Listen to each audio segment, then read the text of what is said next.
पत्नी income tax commissioner, साले का योगी आदित्यनाथ से खास रिश्ता, कौन है यूपी के नए डीजीपी राजीव कृष्ण। आतंकियों का किया सफाया, कट्टरपंथियों को मिटाया, योगी की गुड लिस्ट वाले ऑफिसर में एक है राजीव कृष्ण। 11 सीनियर अधिकारियों को छोड़कर बनाया गया डीजीपी, आखिर राजीव कृष्ण को ही योगी ने क्यों चुना, जानते हैं आप।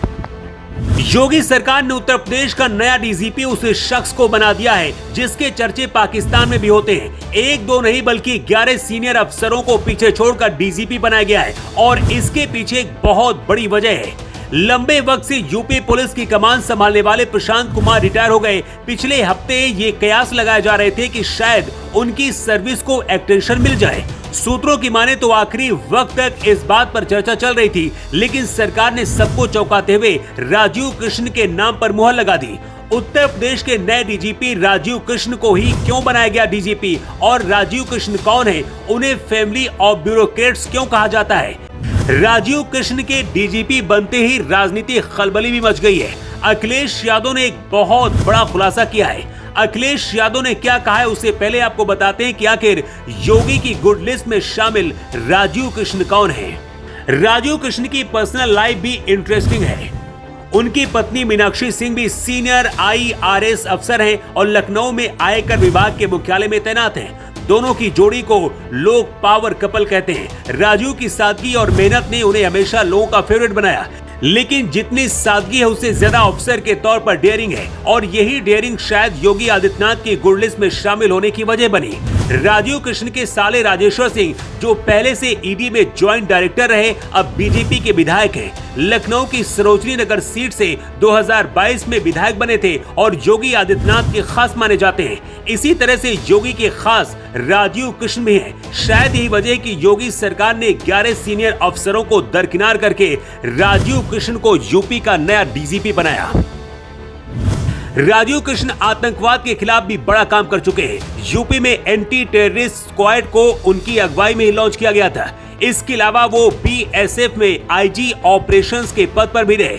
उन्होंने इंडो पाक और इंडो बांग्लादेश बॉर्डर पर 4 साल तक तैनाती दी, जहां उन्होंने sensor based border management system launch किया।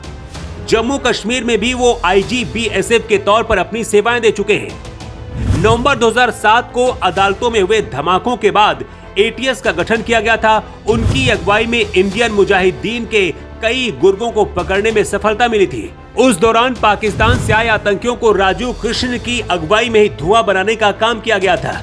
राजीव कृष्ण का नाम तब सुर्खियों में आया जब यूपी में सिपाही भर्ती का पेपर लीक हुआ था। 60,244 पदों के लिए हुई इस परीक्षा में हंगामा मचा था। सरकार ने राजीव को भर्ती बोर्ड का चेयरमैन बनाकर मैदान में उतारा। राजीव के आते पूरा सिस्टम दुरुस्त हुआ और परीक्षा को दोबारा सफलतापूर्वक संपन्न कराया गया, जिसके बाद उन्हें सिपाही भर्ती का हीरो कहा जाने लगा। इन्हें डीजीपी बनाने की वजह ये भी बताई जा रही है, लेकिन अब अखिलेश यादव ने कुछ ऐसा कहा है जिसकी वजह से फिर से योगी सरकार पर सवाल उठ रहे हैं। अखिलेश यादव ने कहा कि लखनऊ और दिल्ली की लड़ाई में यूपी की जनता को क्यों पीसा जा रहा है। आखिर ऐसा क्या है कि योगी और मोदी मिलकर भी यूपी के लिए डीजीपी नहीं चुन पा रहे हैं और हर बार कार्यवाहक डीजीपी दिया जा रहा है। कुछ हद तक अखिलेश यादव की बात सही भी है, क्योंकि लगातार योगी सरकार में 5वीं बार कार्यवाहक डीजीपी बनाया गया है। इससे पहले DS चौहान, RK विश्वकर्मा, विजय कुमार, प्रशांत कुमार भी कार्यवाहक डीजीपी ही बनाए गए थे। राजीव कृष्ण ब्यूरोक्रेट्स परिवार से आते हैं और इनके साले राजेश्वर सिंह पहले से ही IPS की नौकरी छोड़कर बीजेपी के विधायक बन चुके हैं।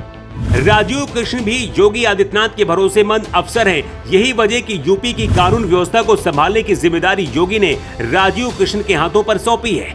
राजीव कृष्ण आतंकियों से कैसे निपटना है इसके बारे में बहुत अच्छी तरीके से जानते हैं। ऐसे में यूपी से घुसपैठी, कट्टरपंथी और आतंकियों को साफ करने के लिए बताया जा रहा कि योगी ने राजीव कृष्ण को बुलाया है। हालांकि इससे विरोधी पार्टियों में खलबली मची है। जनता के बीच न्याय करना और आतंकियों को ऐसे मारते हैं कि पाकिस्तान में भी इनकी चर्चा होती है। ऐसे काबिल ऑफिसर को डीजीपी बनाकर क्या योगी ने सही फैसला किया है? अपनी राय कमेंट बॉक्स पर लिखकर जरूर बताएं।